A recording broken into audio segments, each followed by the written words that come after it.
যখন অভ্যাসের ক্লান্তি মনে চেপে বসে, আমি প্রকৃতির মাঝখানে গিয়ে দাঁড়াই। প্রকৃতির মাঝখানে বলতে আমি বন জঙ্গলে চলে গেলাম, দার্জিলিংয়ের পাহাড়ে চলে গেলাম, কোথাও ঘুরতে চলে গেলাম, সেরকম না।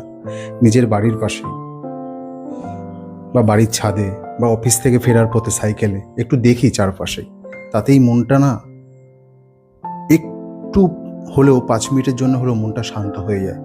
যে কি হবে, এত টেনশন, এত ব্যস্ততা, লাভটা কি?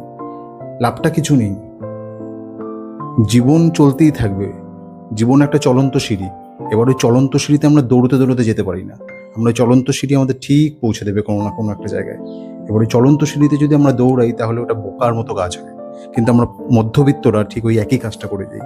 চলন্ত সিঁড়িতে উঠেও আমরা দৌড়াই, ট্রেন আমাদের ধরতে হবে।